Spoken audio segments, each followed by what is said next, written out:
మోసపూరితమైన నక్క మరియు మూర్ఖపు సింహం. ఒకానొకప్పుడు విశాలమైన అడవి మధ్యలో ఆల్ఫా అనే గొప్ప సింహం నివసించేది. అన్ని జంతువులు భయపడే అడవికి రాజుగా చాలా దూరం ప్రసిద్ధి చెందింది. ఇంకా బలం ఉన్నప్పటికీ ఆల్ఫా తెలివైనవాడు కాదు. అది తరచుగా తన శారీరక శక్తిని మాత్రమే విశ్వసించి తెలివితేటలను నమ్మకుండా ప్రేరణతో వ్యవహరించేది. ఒకరోజు సుదీర్ఘ వేట తర్వాత ఆల్ఫా నిశ్శబ్ద నదికి సమీపంలో ఒక చెట్టు కింద విశ్రాంతి తీసుకుంటుంది. అది పెద్ద భోజనం చేసిన తర్వాత చాలా బద్ధకంగా ఉంది.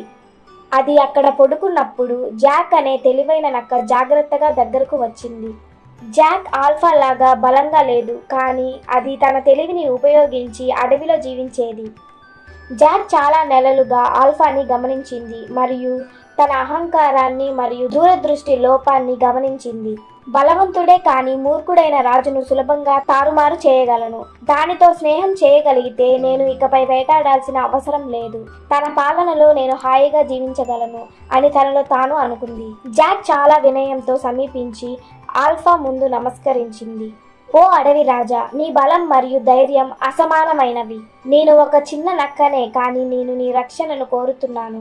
మీకు సేవ చేయడానికి మీరు నన్ను అనుమతిస్తే మీ రాజ్యం అభివృద్ధి చెందేలా నేను చూస్తాను మరియు మీరు ఆహారం కోసం ఎప్పుడూ కష్టపడాల్సిన అవసరం లేదు.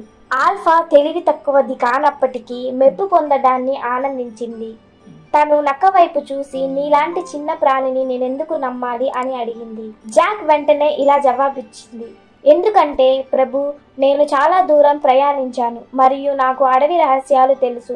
నేను మీకు ఉత్తమమైన వేట మైదానానికి మార్గనిర్దేశం చేయగలను. ప్రమాదాల గురించి నేను మిమ్మల్ని హెచ్చరించగలను మరియు మీపై కుట్ర పన్నేందుకు ఎవరు సాహసించరని నేను నిర్ధారించగలను. నక్క మాటలకు సంతోషించిన ఆల్ఫా అంగీకరించింది. ఆ రోజు నుండి జాక్ సింహానికి దగ్గరగా ఉండి సలహాలు ఇస్తూ తన వేటను ప్లాన్ చేసుకోవడంలో తనకి సహాయం చేస్తూ అతని చెవుల్లో తప్పుడు ప్రశంసల మాటలు గుసగుసలాడేది. కాలక్రమేణా ఆల్ఫా జాక్ పై ఆధారపడింది. తను ఇకపై వేటలో ఎక్కువ ప్రయత్నం చేయలేదు. జాక్ ను సులభంగా ఎరకు నడిపించడానికి విశ్వసించింది.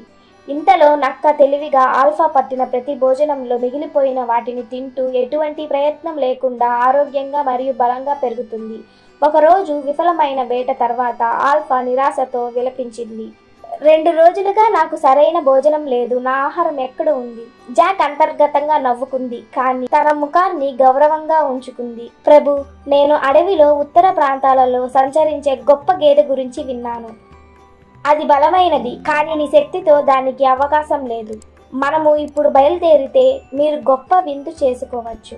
ఆకలి అహంకారంతో అందుడైన ఆల్ఫా ఏమాత్రం తడబడకుండా అంగీకరించింది.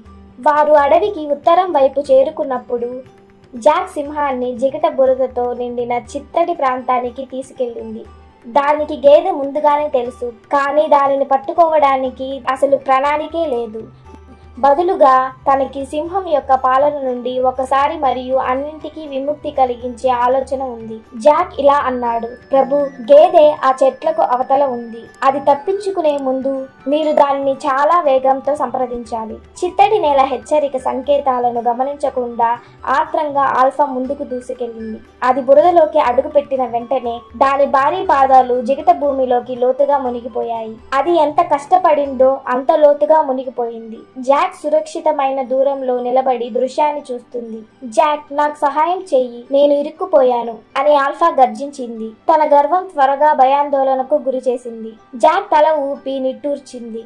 ఓ మహాబలవంతుడైన రాజా, తెలివి కంటే బలం ముఖ్యమని నువ్వు ఎప్పుడు చెప్పలేదా?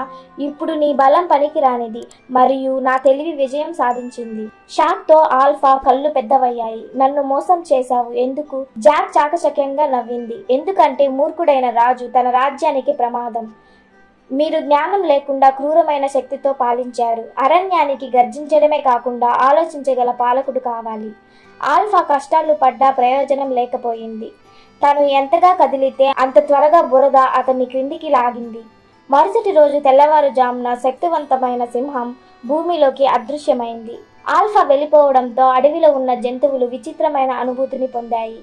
అది వారి రాజు అయినప్పటికీ తను తరచుగా న్యాయంగా కాకుండా భయంతో పాలించేవాడు. ఇప్పుడు మాస్టర్ లేని జాక్ అన్ని జీవులకు తెలివైన సలహాదార పాత్రను పోషించాడు. ఇతరులను వేటాడడానికి లేదా నియంత్రించడానికి బదులుగా అతను తన తెలివితేటలను మధ్యవర్తిత్వం చేయడానికి, ప్రమాదాల గురించి హెచ్చరించడానికి మరియు బలహీనమైన జీవుల మనుగడకు సహాయం చేసింది. కాలక్రమేణా జంతువులు క్రూరమైన బలం కంటే జ్ఞానం నిజంగా గొప్పదని గ్రహించాయి. ఆల్ఫా మరియు జాక్ కథ తరతరాలుగా అందించబడింది. శక్తి ఒక్కటే ఎప్పటికీ సరిపోదని గుర్తు చేస్తుంది. తెలివితేటలు, వ్యూహం మరియు వినయం చాలా ముఖ్యమైనవి. కథ యొక్క నీతి: మూర్ఖుడైన నాయకుడు ఎంత బలవంతుడైనా తెలివితేటలతో చివరికి మరుగున పడిపోతాడు. నిజమైన శక్తి కేవలం శారీరక బలంతో కాకుండా జ్ఞానం మరియు జాగ్రత్తగా ఆలోచించడంలో ఉంది. Thank you for watching this video. Please like, share and subscribe.